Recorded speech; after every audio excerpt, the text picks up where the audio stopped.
राम राज में दूध मिला था, कृष्ण राज में घी, मोदी राज में चाय मिली है फूंक फूंक के पी। हमें कर दूंगा, चाय पीजिए, कोई बात नहीं है, चाय बेचिए मत, पीजिए, भले प्लेटफॉर्म हो ना हो, स्टेशन हो ना हो, पीजिए बस चाय। बड़ी अच्छी बात है, आप बहुत अच्छे लोग। देखिए मित्र, एक जानकारी देता हूं, अभी आप रंग में आए नहीं, मैं जानता हूं डॉक्टर अजीत भैया बहुत अच्छी मेहनत की है, सारे कर्मचारियों ने जो कोऑर्डिनेशन रखा है रांची विधानसभा के सारे प्रोटोकॉल ऑफिसर्स ने, चाहे रविंदर जी ने, मिश्रा जी ने, अजीत जी ने, सारी टीम ने, एक बार इनके लिए ताली बजाइए कि आज कुमार विश्वास जी अगर हैं तो आज इनके प्रोटोकॉल के चलते हैं। ताली बजाना हो जाना कोई बड़ी बात नहीं महाराज, हम ब्राह्मण के आदमी हैं, गोरखपुर के हैं, आप मत बजाओ, ईडी का नोटिस भेज देंगे।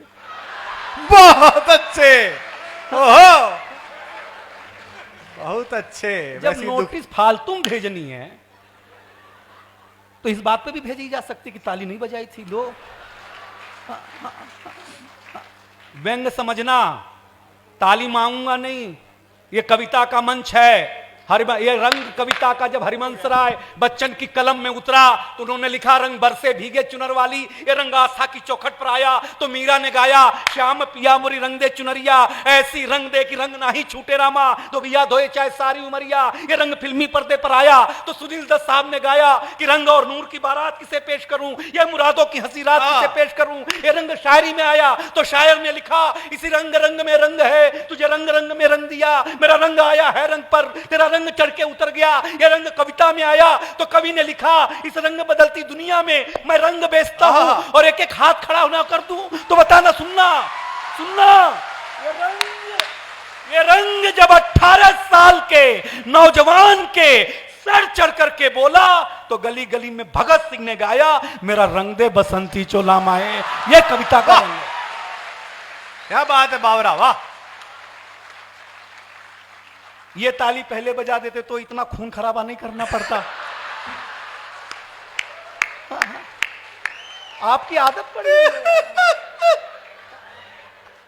मतलब मैं खासकर बीजेपी वालों का बहुत भाग्यशाली मानता हूं, भक्त हूं उनका, अंध नहीं। हाँ, भक्त हूं मैं। हाँ अच्छा, इन्होंने मेरे अंदर इतनी देशभक्ति भर दी कि मैं स्टेपलर में पिन भी भरूं तो ऐसा लगता है AK-47 में रिवॉल्वर गोली भर रहा हूं। अरे जिंदाबाद, क्या भरी हो गई, कमाल की भरी है आपने यार देशभक्ति।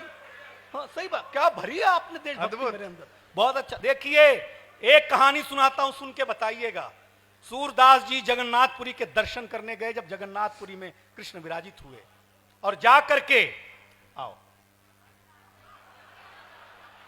यही दुनिया है, इस उम्र में बाप बेटे का पकड़ा है, भगवान करे जब बाप बूढ़ा हो तो बेटा भी ऐसे ही हाथ पकड़ करके उसे लेके जाए। भाई साहब बहुत अच्छा सुनना अध्यक्ष महोदय, सुनाता हूं कि व्यंग क्या है और कवि कुल के खानदान में होने के नाते कितना गर्व महसूस करता हूं कि हम कुमार विश्वास जी के इस कुनबे में हैं। जब गए, मिश्रा जी सुनिएगा बड़े मन के साथ, मैंने पहले रविंदर जी का फोन आया कि कवि सम्मेलन करना है, हाँ 1.5 घंटे में मिश्रा जी का आ गया। तो हमने कहा कि अच्छा सर, बोले हाँ स्पीकर जी चाहते हैं कवि सम्मेलन हो। मैंने कहा, मिश्रा जी ने कहा कि स्पीकर साहब ने मेरे पे भरोसा जताया है। मैंने कहा अगर वो मिश्रा पे भरोसा जताते हैं तो मैं जानकारी के लिए बता दूं, मैं भी मिश्रा हूं। हाँ, अच्छी बात है ये, हाँ जताया। कृष्ण भगवान के दर्शन के लिए जगन्नाथपुरी के जब सूरदास गए तो कृष्ण को मस्ती सूझी। कृष्ण ने अपने पुजारी से कहा कि कल एक सूरदास नाम के भक्त आएंगे, कवि आएंगे, कह देना कि दर्शन नहीं मिलेगा। अगर कान से सुनेंगे कविता तो नहीं सुनाऊंगा, ध्यान से सुनेंगे तो सुनाऊंगा। हाँ हाँ हाँ हाँ, क्या बात है। कान और ध्यान की रेखा खींचने की जवाबदारी आपकी है साहब। सूरदास दूसरे दिन पहुंचे, पुजारी आया, बोला दर्शन नहीं मिलेगा। सूरदास ने बोला क्यों नहीं मिलेगा? बोले जो अंदर बैठे उन्होंने कह दिया कि कल आपको दर्शन नहीं देना। बोले पूछ के आओ क्यों नहीं मिलेगा। आया पुजारी, सूरदास ने पूछा कि क्यों नहीं मिलेगा। कृष्ण ने कहा जाके सूरदास से कह दो कि जब मैं मथुरा में था तो इन्होंने मेरी रास लीला का वर्णन किया, माखन चोरी का वर्णन किया, चीर हरण का, मुझे भगवान नहीं रहने दिया। सूरदास के आदमी ने इस भगवान को कमतर्क बना दिया, इसके लिए उनको दर्शन वर्जित है। सूरदास ने कहा कि जाके कह दो कि एक भक्त से दुश्मनी ठीक है, एक कवि से दुश्मनी ठीक नहीं है। आए हाय आए हाय, क्या बात है दिनेश, वाह। एक कवि, अभी तो ये पंडाल चीर दूंगा साहब। एक कवि से दुश्मनी ठीक नहीं है। कृष्ण ने कहा कह दो जाकर के क्या करना है, क्या लिखना है लिख ले। और सूरदास ने भगवान कृष्ण के खिलाफ पहला पद लिखा, हाँ भृग को कुटेला आहा, झुठेला भीलिन को, आहा। चेरी बस गयो कहां कहूं रे दैया, गोपिन को यार जाको माखन खवाए चोरी चोरी, आहा, रास को रचैया चावल को चबैया, सूरदास या को अवगुण कहां ले बखान करूं, जैसो इसको माई बाप वैसे इसको भैया। भैया आहा, हम कवियों ने भगवान को नहीं क्या छोड़ा बात तो है? मोदी जी क्या चीज हैं या राहुल जी क्या चीज हैं? हाँ? देखिए व्यंग सुनने की आदत, व्यंग क्या है हम सही बता रहे हैं, माफ करना हम उत्तर प्रदेश के हैं। हमारा एकमात्र ऐसा उत्तर प्रदेश है जहां डिग्री पहले मिल जाती, स्कूल बाद में जाना होता है। आप ताली नहीं बजाओगे क्योंकि अध्यक्ष महोदय, भारतीय आदमी की आदत होती है कि वह सत्यनारायण भगवान की कथा अगर 10वीं बार भी सुन रहा हो तब भी जब तक पंडित ना कहे कि अध्याय समाप्त हुआ तब तक वह अक्षत फूल नहीं छोड़ता, क्योंकि ठीक से सुन ही नहीं रहा होता है। आपने अगर पहला कवि सम्मेलन जो मैंने किया था ठीक से सुन लिया होता तो आज 20 लाख खर्चा नहीं होता, वही समझ गए होते। तो मैं बताया करूंगा कि अध्याय कहां समाप्त हुआ, वहीं ताली ठोकना। पहली टिप्पणी, हम पुरुष लोग स्वच्छता में भरोसा रखते हैं। अच्छा, स्वच्छता में महिलाएं बिल्कुल नहीं रखती। इसका उदाहरण देखिए, हाँ हम पुरुष लोग अध्यक्ष महोदय नाई के पास बाल कटा करके आते हैं, दाढ़ी बना करके आते हैं, जाकर के तुरंत नहाते हैं। आपने किसी महिला को ब्यूटी पार्लर से आने के बाद अध्याय समाप्त हुआ, जोरदार ताली बजाई जाए। बहुत अच्छे।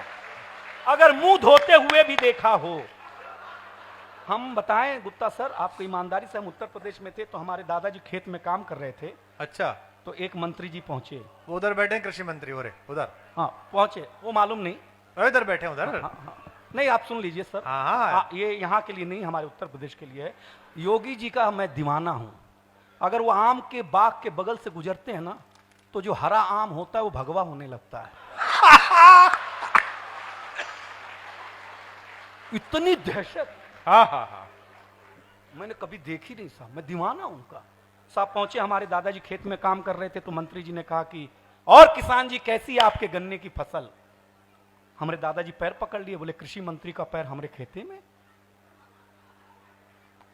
अब मंत्री जी हैरान कि कल शपथ खाए, अभी कल ही खाए हैं, अखबारों में नहीं आया है, टीवीओ नहीं दिखाया है। टीवी तो वही उसी को दिखाता ना जो दिखवाना चाहते हैं, तो नहीं दिखाया। मंत्री जी को बोला, किसान से मेरे दादाजी से पूछा कि चाचा आपको कैसे मालूम पड़ा कि हम ही कृषि मंत्री हैं? तो हमारे दादाजी ने कहा बेटा जब तुमने गेहूं की फसल को गन्ने का फसल बताया।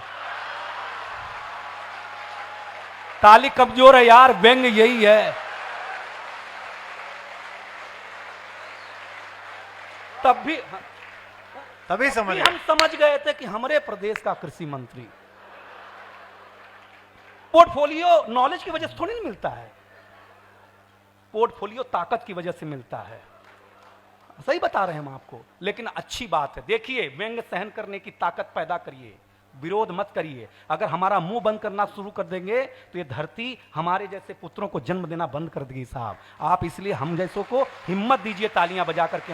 हम तो अध्यक्ष महोदय सही बता रहे हैं आपको, हम 5 साल के थे गुप्ता सर, हमारे पिताजी हमको स्कूल में जमा कराने ले गए। हाँ पहले जमा ही होते थे, अपने मन से कौन जा रहा था बताइए। ऐसे बगीचे में स्कूल लगा हुआ, ऐसे हमारे पिताजी खड़े, ऐसे हम खड़े, ऐसे मास्टर जी बैठे हुए। तो हमारे पिताजी ने मास्टर से कहा जमा कर लो, 5 साल का हो गया है हमारा लड़का। तो मास्टर साहब ने मेरे पिताजी से पूछा किसका लड़का है? हमारे पिताजी भावुक हो गए, बोले मास्टर साहब आपका है? आपका है? हम टेंशन में कि जिसको हम 5 साल से बाप समझ रहे हैं वो तो हमारा बाप है नहीं यार। हमारे पिताजी तो यहाँ मास्टरी कर रहे हैं। तो हमने पिताजी से पूछा जब आप हमारे पिताजी नहीं तो घर में क्या कर रहे हो? पिताजी बोले बेटा ये संस्कार बस कहना पड़ता है। सर सही बताते हैं, पहले दिन ही स्कूल में जांच करने इंस्पेक्टर साहब आए। ऐसे ही खचाखच बच्चे देखे, हाँ। हैरान, क्योंकि हमारे उत्तर प्रदेश में बच्चे होते नहीं, सीधे बाप।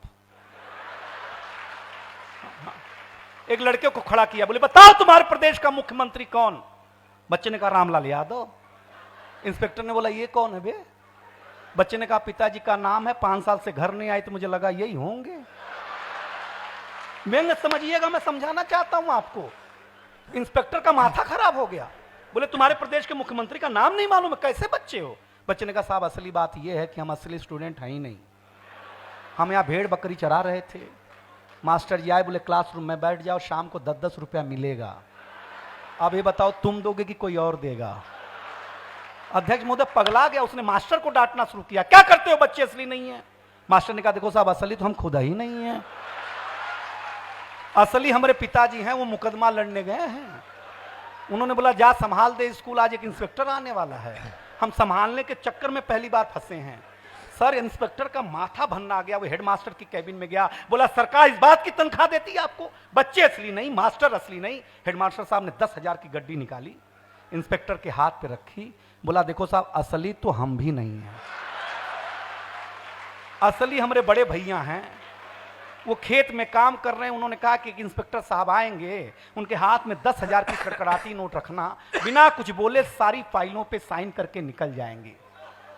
झारखंड विधानसभा अगर इस व्यंग को सुन ली और सराह दी तो अच्छा लगेगा। इंस्पेक्टर साहब ने 10,000 रुपया लिया और बोला देखो ये तो मैं था कि जो 10,000 में मान गया, कहीं असली वाले साहब आते